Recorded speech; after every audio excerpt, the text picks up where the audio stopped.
तुम ही हो सब कुछ, ये आश्रय छोड़ के भीतर से निराश्रित, यानी तुम ही सब कुछ हो, उसमें स्थापित हो जाओ।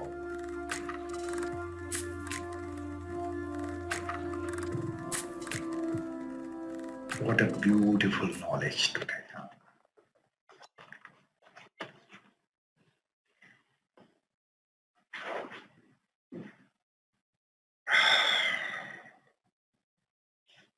गुरुजी ने बहुत सुंदर शुरुआत की आज। What is this?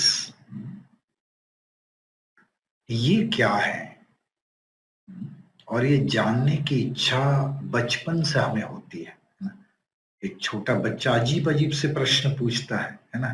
ये सूरज कहाँ से निकलता है? मैं कहाँ से पैदा हुआ? ये चंदा मामा कहाँ जाते हैं सुबह दिन के दौरान? हम भी बच्चे थे तब अजीब अजीब से प्रश्न पूछते थे। ये क्या है? ये जानना बुद्धि का लक्षण है, स्वभाव है, स्वाभाविक है। यदि जीवन में प्रश्न ही नहीं उठता है तो कहेंगे वो इंसान मंद बुद्धि वाला है। तो ये क्या है? बाहर के जगत में जो वस्तुएं हैं, परिस्थितियां हैं, व्यक्ति है, उसको जानने की इच्छा स्वाभाविक है। और इसी से विज्ञान पैदा हुआ, या विज्ञान इसी के कारण चल रहा है, अलग अलग डिस्कवरी। और मैं कौन हूं, जब ये प्रश्न उठना शुरू हो जाए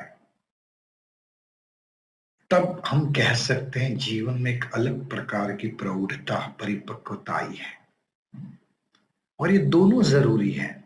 ये क्या है और मैं कौन हूं।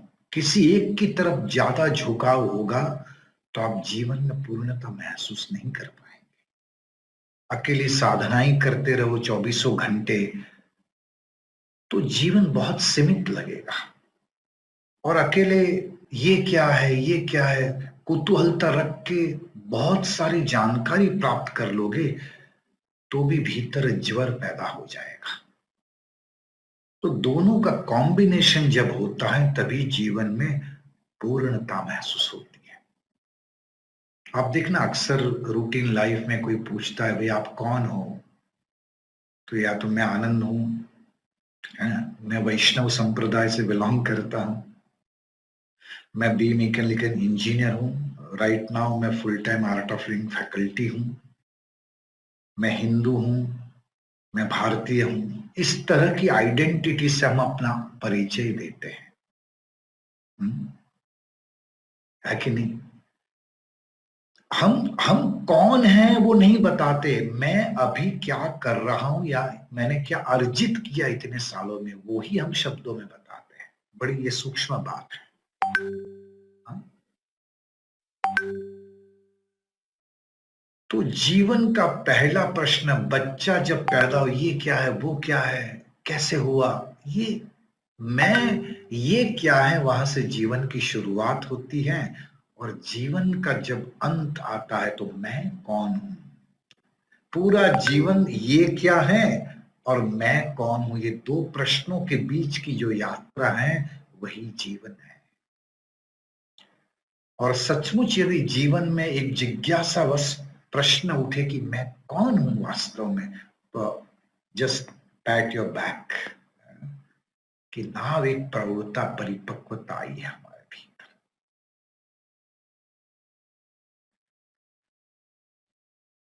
बहुत विरले ही इस प्रश्न तक पहुंचते हैं कि मैं कौन हूं, या उनमें वो जिज्ञासा उठती है। वरना तो उपाधियों में ही हम फंसे रहते। बहुत सुंदर शब्द है उपाधि, है ना? कहते हैं ना आपकी उपाधि क्या है, तो भाई मैं डॉक्टरेट, मैंने अभी उपाधि प्राप्त की, मैंने डॉक्टर की उपाधि डिग्री प्राप्त की, मैं इंजीनियर हूं, मैं फलानी हूं, मैं फलाना हूं।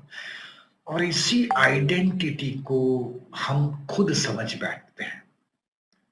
और बिना जाने जब पूछता है आप कौन हो, यही उपाधियों को ही हम एक्सप्लेन करते हैं। बिना जाने हम लोगों को बताते रहते हैं कि मैं कौन हूं। और ये सारे उत्तर या तो शरीर से जुड़े हुए हैं, या मन से, या बुद्धि से, या अहंकार से।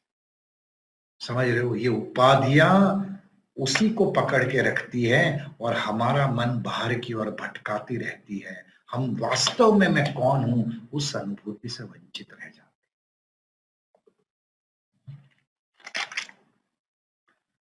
तो मैं बता रहा था उस दिन या कल हमने ध्यान किया, शरीर के ऊपर जो वस्त्र पहने सजग हो जाए, वस्त्र वो आप नहीं हो। लेकिन कई बार हम वस्त्रों से ही लोगों की पहचान कर लेते हैं मन में। या कई बार एक सफेद कोट डॉक्टर पहनता है 8 घंटे के लिए क्लिनिक या हॉस्पिटल में, तो खुद को 24 घंटा डॉक्टर मान के घूमता है। अरे वो एक छोटा सा रोल है जो हम प्ले कर रहे हैं, लेकिन वो उपाधि छोड़ने की कला नहीं है। एक वकील काला कोट तो उतार देता है, खीटी पर टांग देता है, लेकिन वो एडवोकेसी उसके मन से जाती नहीं, वो उपाधि बनी रहती है 24 घंटे। उपाधि से एकात्मता हुई, यही बंधन का कारण है। मैं यहाँ सेशन खत्म करके रूम पे जाऊंगा, भाई निमिषा के आगे भी आर्ट ऑफ लिविंग का टीचर बन के रहूंगा, तो मैंने आत्मज्ञान बचाया नहीं। मेरी बिटिया के आगे मुझे पिता ही बनना है, वहां मैं एक प्राउड व्यक्ति की तरह व्यवहार करूंगा, तो मैंने ज्ञान बचाया नहीं। ये उपाधियों से, यानी जो भी किरदार हम प्ले कर रहे हैं उसके साथ की एकात्मता ही बंधन का कारण है। हम वो उपाधि यानी वो जो रोल किरदार, वो पात्र, हम पात्र नहीं है, रोल प्ले नहीं, हम पात्रधारी है। कितना सुंदर शब्द है ये, बोलो तो। हम पात्र को पात्रधारी समझ लेते हैं। मैं पात्रधारी हूं, पात्र नहीं हूं। मैं डॉक्टर का पात्र प्ले कर रहा हूं, मैं डॉक्टर नहीं हूं। मैं साधक का रोल प्ले कर रहा हूं, मैं साधक नहीं हूं। मैं तो कुछ और भी, उससे कुछ अलग हूं। ये जब तक ये डिफरेंशिएशन हम महसूस नहीं कर पाते, नहीं जान पाते, तब तक आध्यात्मिक यात्रा शुरू नहीं होती। उपाधियों से हम अपने आप को अलग करेंगे, तभी मैं कौन हूं उसकी अनुभूति हम कर सकते हैं। किसी भी प्रकार की उपाधि आत्मज्ञान में बाधा है। मैं ये हूं, मैं वो हूं। इवन मैं स्वस्थ हूं, मैं रोगी हूं। मैं धनी हूं, मैं गरीब हूं। मैं ज्ञानी हूं, मैं अज्ञानी हूं। मैं इंटेलिजेंट हूं, मैं मूर्ख हूं। मैं सुंदर हूं, मैं सुंदर नहीं। ये कोई भी पहचान पकड़ के आप जियोगे ना, वो आपको आत्मज्ञान नहीं दे सकता। मैं बोध मात्र हूं। आई एम डॉक्टर नहीं, आई एम एन इंजीनियर नहीं, I am just I am. ये जब अनुभव में आ जाए, ये बोध स्थापित हो जाए, तो वो परमात्मा के साथ एकात्मता उसी क्षण घट जाती है। मैं चिन्ह मात्र हूं। जनक जी को ये रियलाइज हुआ कि मैं अज्ञानतावश इस राजा की उपाधि को ही जीवन मान बैठा, जबकि ये तो एक छोटा सा किरदार है। अहो, एक तरह से देखे तो आपका जो भी नाम है, मेरा जो भी नाम है, ये नाम मैंने नहीं रखा, मेरी बुआ ने रखा होगा, या मेरे माता पिता ने ये बताया आपका नाम आनंद है, राजू रामी है। ये एक सोशल व्यवहार के लिए ये नाम है जिसका हमारी समाज में पहचान बनी है। तो अक्सर हम डिग्री भी प्राप्त करते हैं, इट हैज बीन गिवन। आप गौर से यदि जीवन का अभ्यास करोगे ना, सच कह रहा हूं, मैं सपोज मेरी बात करूं, आप अपने जीवन को रेफरेंस बनाकर सुनना। मैंने 12th में सपोज आई गॉट 76%। अब हमारे एक फैमिली डॉक्टर थे, डॉक्टर, उन्होंने बोला तुम मैकेनिकल इंजीनियर बनो। अब पता भी नहीं था मैकेनिकल इंजीनियरिंग क्या होता है उस जमाने में, इतने हमारे जमाने में उतना वो विजन ही नहीं था। तो भाई फॉर्म भर के गए। तो जब मुझे याद है अहमदाबाद जब हम प्रक्रिया को समाप्त करने के लिए मैं और पिताजी गए, तो वहां मैंने फॉर्म भी नहीं भरा था, फिर भी ये बोला आपको एमबीबीएस में जाना है। बोलो आप मानोगे नहीं ये बात। तो उस समय लगा कि चलो केमिकल इंजीनियर बन जाए। लेकिन पता नहीं, हाँ चलो मैकेनिकल इंजीनियरिंग ही कर लेते हैं, और वहां से बस ये यात्रा शुरू है, मैकेनिकल इंजीनियर भी बन गए, लेकिन अब कुछ और ही कर रहे हैं हम तो। अंदर की इंजीनियरिंग गुरुजी ने ठीक करने का एक जिम्मेदारी दिया है। मैं ये कह रहा हूं कि कई बार जीवन में वो उपाधि, डिग्री भी ऐसे ही किसी ने दे दी, डॉक्टर की उपाधि दे दी, कुछ बन गए, और कुछ बन के उसी को मैं मान के मैं यही हूं घूमते रहते हैं। और ये एकात्मता उसके साथ जुड़ने का भावी बंधन का एहसास कराता है। कुछ उपाधियां हम खुद अर्जित करते हैं और कुछ उपाधि लोग हमें दे देते हैं। अब देखना, आपके 10 मित्र आपके बारे में एक सरीखा ओपिनियन रखेंगे ना, तो आप जब भी वो 10 के सामने जाओगे, आप उनके ओपिनियन से जीने का प्रयास करोगे। Are you getting me what I am saying? समाज ने आपको कोई ओपिनियंस दे दिए कि आप ऐसे हो, आप तो ऐसे हो, आप तो ये हो, तो वो कई बार वो उपाधि बंधन का कारण बन जाती है। आप सहज नहीं रह पाते हो, और कई उपाधि हम खुद ले लेते हैं। मैं तो ये हूं, मैं इसको भी जानता हूं, मैं ये ज्ञानी हूं, मैंने ये अनुभव किए हैं। कुछ उपाधि हम खुद को दे देते हैं, जबकि वास्तव में मैं कौन हूं, ज्यादातर लोग तो वहां पहुंच ही नहीं पाते, और वो भ्रांति में ही जीवन समाप्त हो जाता है। कितना ब्यूटीफुल बात है अविनाश जी।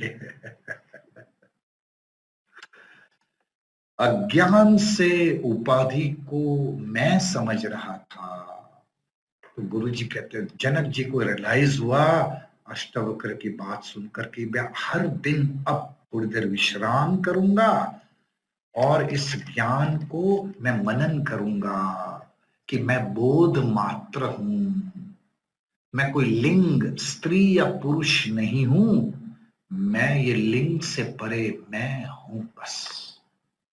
मैं बोध हूं, न मैं बूढ़ा हूं, न बच्चा हूं, न स्वस्थ हूं, न रोगी हूं, बस मैं हूं। That's it।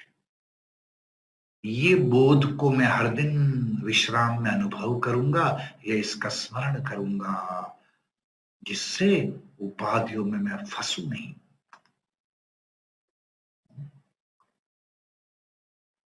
देखो, आपने एक अनुभव जीवन में जरूर किया होगा। अभी भी सपोज मेरी उम्र 52 है, तो मुझे तो ऐसा लगता ही नहीं कि मैं 52 का हो गया। कोई जब कहता है, मैं बर्थ डेट आती है तब पता चलता है। इसी तरह आप सभी का यही अनुभव होगा। हमें आज भी ऐसा लगता है कि हम तो वही हैं। जब लोग कहते हैं आप 60 के हो गए, 70 के हो गए, तब पता चलता है, ओ बाप रे। बाकी वो जो है ना, वो तो ना बड़ा होता है ना छोटा होता है, वो तो साक्षी भाव से सब कुछ देखता रहता है बस। सच बताओ, ये अनुभव है कि नहीं? आपके अंदर कुछ ऐसा है which doesn't change, which is untouched, which is immortal, and that we are. लेकिन ये उपाधियों में फंस के लोगों के मंतव्य के, लोगों के व्यवहार के शिकार बनते ही रहते हैं, और असली मैं से हम दूर चले जाते हैं। अब देखो, मैं कई बार एक एग्जाम्पल देता हूँ। आप कोई ट्रेन में सफर कर रहे हो, फॉर एग्जाम्पल आप अहमदाबाद से केरला जा रहे हो ट्रेन में, 2 दिन का सफर है, तो उस कंपार्टमेंट में आमने सामने ऊपर नीचे काफी सारे लोग बैठे हुए मिलेंगे आपको। तो उस लंबे सफर में आप देखना, कईयों से बहुत एकदम बहुत पक्का रिलेशन बन जाता है, और आप काफी कुछ शेयरिंग कर लेते हो। और कोई अकड़ू होता है तो न्यूज़पेपर में ही मत्था, बस कोई देखता भी नहीं, बड़ा एरोगेंट सा व्यवहार करता है। और कोई न्यूट्रल रहता है, ज्यादा एकदम क्लोज भी महसूस नहीं कराता ना, एकदम ठीक ठाक। लेकिन जिसके साथ आत्मीयता हो गई, उसका स्टेशन आया, वो उतर जाता है, तो हमें दुख भी नहीं होता। भाई स्टेशन आया, वो उतर गया भाई। कोई एरोगेंट व्यक्ति नहीं देखता, नहीं बोलता, मुंह फुला के बैठता है, तो भी हमें बुरा नहीं लगता। भाई उसकी मर्जी, उसका स्टेशन आता है तो वो भी उतर जाता है, और हम भी अपने स्टेशन पर उतर जाते हैं। ये जीवन है। कोई अच्छा व्यवहार करता है, कोई न्यूट्रल करता है, कोई बहुत करीब आ जाता है। सभी को अपने अपने स्टेशन पर एक दिन उतरना है। जिस तरह ट्रेन में मुसाफरी करते वक्त आप अछूते रहते हो, जीवन को भी इस तरह जियो तो उपाधियों में फंसोगे नहीं, फंसोगे। ये जीवन जीने की कला है। ये गुरु जी ने एक बहुत सुंदर बात आज कही, हमें कभी नहीं लगता कि मैं भी बदल रहा हूं, और ये सच है। हमें तो बुढ़ापा छूटा तक नहीं है। शरीर बूढ़ा हो जाता है, लेकिन मैं जो वास्तव में मैं, वो तो कभी बूढ़ा होता ही नहीं है। आंख बंद करके तो देखो कभी, हम तो वही के वही रहते हैं। आसपास उस धुरी के आसपास सब कुछ बदलता है। इसीलिए आप देखना, जितना आप ये, अरे यार मैं तो वैसा ही हूं, मैं तो अभी भी यंग हूं 25 का, या मैं अभी भी बच्चा हूं छोटा। और इसलिए जितना पीछे जाओगे ना, बच्चे ये कहते मिलेंगे मुझे कुछ नहीं चाहिए, क्योंकि वो जो है ना, उसको तो कुछ चाहिए ही नहीं, वो तो अछूता रहता है। इसलिए बच्चे कभी कभी आत्मज्ञान की बात करते हैं, ये बात कर, ये खाली तरंग ही तरंग है। Everything is vibration, this is our conclusion, this is the gist of our 35 years of research. अणु परमाणु का समूह ही तरंग है, और वो तरंग को भी तोड़, तरंग के अणु परमाणुओं को भी देखा तो उसमें भी बहुत सारी खाली जगह थी। शरीर भी अणु परमाणु का समूह है, लेकिन साइंस ये कहता है ये अणु परमाणु हर क्षण बदल रहे हैं, और एक साल में सारे शरीर के अणु परमाणु बदल जाते हैं। शरीर भी आपका पूरा बदल जाता है। जो मेडिकल बैकग्राउंड से लोग हैं वो सहमत होंगे इस बात से। यानी ये सब कुछ, मैं कल, शरीर बदल रहा है, पसंद नापसंद बदल रही है, विचार बदल रहे हैं, भावनाएं बदल रही है, सब कुछ बदल रहा है। जो बदल रहा है वो मैं नहीं हूं, ये सब मैं छंद हूं, मैं तरंग हूं, मैं लहर हूं। और ऋषियों ने, साइंस ने अब माना, ये जो डॉक्टरेट बता रहे थे गुरुदेव को, लेकिन हमारे ऋषियों ने तो शास्त्रों में हजारों साल पहले ही सब लिख दिया कि सारा विश्व एक छंद है, तरंग है। जो छंद को जानता है वो अमृत तक को पा लेता है। सब तरंग है उसके अनुभव में, जिसके अनुभव में ये आ गया वो अमृत तत्व को पा लेता है। बुद्धि में ये सुनना, गुरुजी ने बोला बुद्धि में ये ज्ञान बैठ जाए कि एवरीथिंग इज वाइब्रेशन, मैं बोध रूप हूं, तो आपका शरीर कांति युक्त हो जाएगा, स्वस्थ, चमकीला, वाइब्रेंट हो जाएगा। कांति यानी सोना, चमकेगा, अंदर भी सब शुद्ध हो जाएगा। आपकी वाणी वाणी से मधु टपकेगा, शहद टपकेगा, इतनी मधुर वाणी हो जाएगी। आप कुछ सुनते भी हो तो वो भी अच्छा ही सुनोगे, या वैसा ही मन करेगा। जब बोध हो जाता है ना, तो छोटी छोटी बातों में फिर मन को रस नहीं आता। जिसने मनाली देख लिया उसको शिमला में थोड़ी ना मजा आएगा। हाँ? एक अलग सौंदर्य देख लिया, फिर छोटी छोटी चीजें मन में बैठती नहीं। सीमा जी मैं ठीक कह रहा हूं। फिर सत्य का पर्दा उठ जाता, असत्य से मन हट के सत्य की ओर दौड़ पड़ता है। सीमित शरीर में ही फिर असीमितता का अनुभव होने लगता है। तो वैज्ञानिकों ने जो कहा वो हजारों साल पहले हमारे ऋषियों ने कह ही दिया।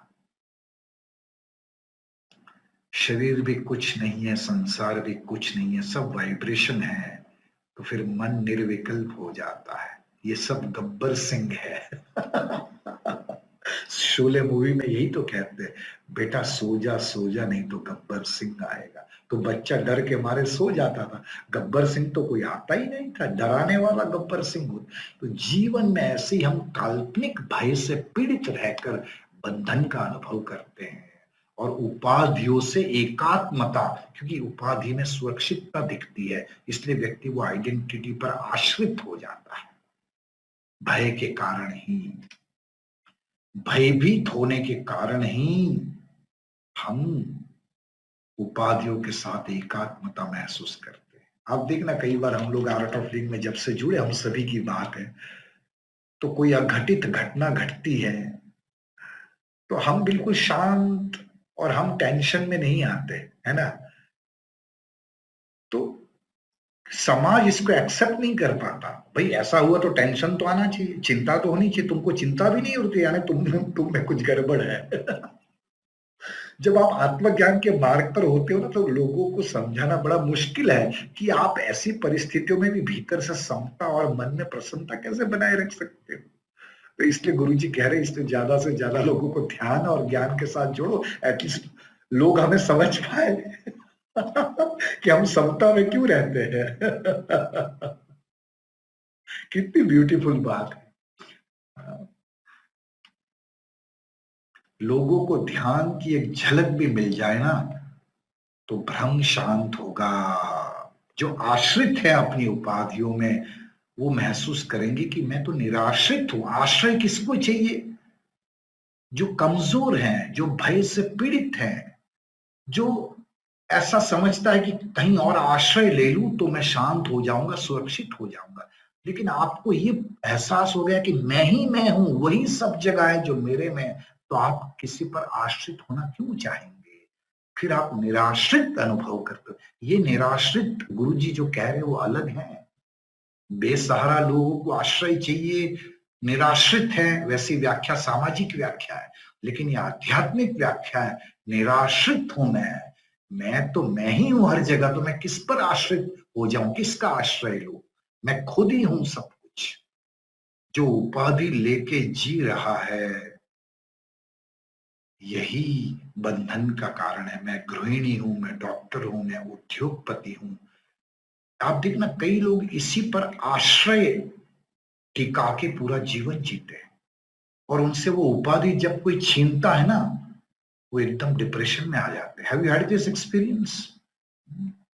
मैं जब लॉकडाउन शुरू हुआ ना पिछले साल, मैंने एक टॉक देना शुरू किया था साथ कि हम अब तक, यानी जब तक पैंडेमिक शुरू नहीं हुआ था पिछले साल, जिन लोगों ने अपनी आइडेंटिटी फ्रेंड्स के साथ बनाई, बिजनेस के साथ बनाई, अपने प्रोफेशन के साथ बनाई, कोई वस्तु के साथ अपनी आइडेंटिटी जोड़ी, तो सडनली ये लॉकडाउन में घर में रहना पड़ा, तो वो सारी आइडेंटिटी चैलेंज हो गई, और वो लोग बहुत जल्दी मेंटली ब्रेकडाउन का अनुभव करने लगे। ये वही बात गुरुजी कह रहे हैं। जब आप आश्रित हो जाते हो अपनी, मैं डॉक्टर हूं, मैं इंजीनियर हूं, मैं बिजनेसमैन हूं, मैं बहू हूं, मैं बेटी हूं, ये आश्रय ही आपको बंधन का अनुभव कराता है।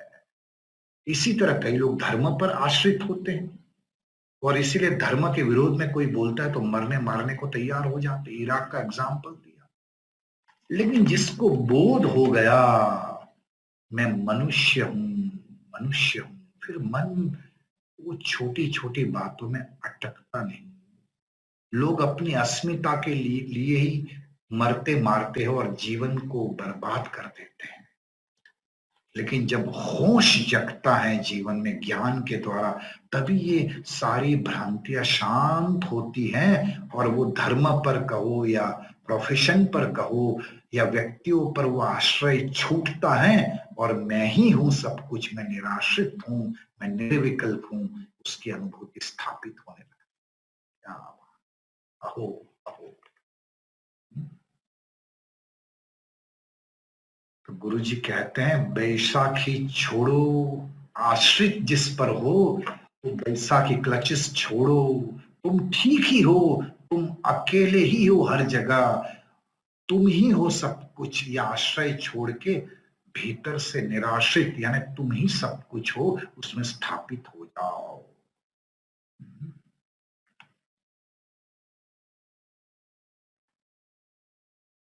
तो गुरुजी ने अंत में एक सुंदर बात कही। मैं स्टोरीज मुल्ला नसरुद्दीन की नहीं रिपीट कर रहा हूं। ये पुराने जमाने में जो घर होते थे, आज भी आप डाउनटाउन वगैरह अपने पुराने घर में, हवेली में जाते हो, तो वहां क्या दीवार के ऊपर एक दहली दीपक न्याय, मतलब वहां दिया रखते थे पुराने जमाने में। बचत के लिए, सेविंग के लिए दिया 2 रूम की दीवार के बीच ऊपर एक स्पेस बना के रख देते थे, तो उस दीपक का उजाला इस कमरे में भी आता था, उस कमरे में भी आता था। तो इसी तरह वो भीतर भी प्रकाश देता था, वो दिया बाहर भी प्रकाश देता था। इसी तरह जीवन में भी बाहर भी दृष्टि रखो, अंदर भी दृष्टि रखो। विज्ञान और आत्मज्ञान या ज्ञान, ये दोनों तरफ हम बैलेंस बना के रखते हैं तो मैं निराश्रित हूं ये अनुभूति में आ जाएगा। और ये मैं निराश्रित हूं, मैं नहीं कह बोल रहा हूं, ना गुरु जी बोल रहे हैं, ये जनक राजा जी बोल रहे हैं। एक भिखारी बोले कि मैं निराश्रित हूं, हम समझ सकते हैं, लेकिन जब एक राजा बोलता है मैं निराश्रित हूं, मुझे ये ज्ञान हो गया, यानी ये बहुत बड़ी बात है।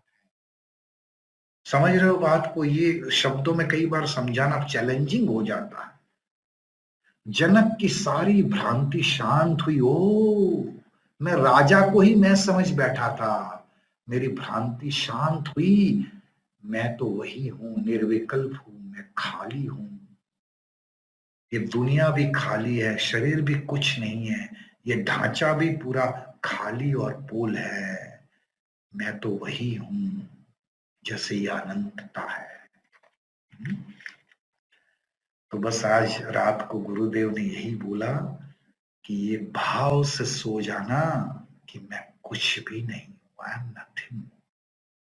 जैसे स्पेस इन्फिनिटी दिख रही है आपको, वैसे ही मैं भी स्पेस की तरह इनफाइनाइट हूं, इनफाइनाइट हूं।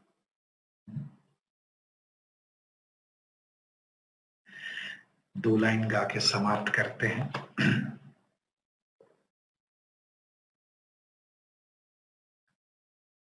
जय जय राधा रमण हरि बोल, जय जय राधा रमण हरि बोल, जय जय राधा रमण हरि बोल, जय जय राधा रमण हरि बोल, हरि बोल, हरि बोल, हरि बोल, हरि बोल, हरि बोल, हरि बोल, हरि बोल, हरि बोल, हरि बोल, हरि बोल, हरि बोल, हरि बोल, हरि बोल, हरि बोल, हरि बोल, बोल, हरि बोल, हरि बोल, हरि बोल, बोल,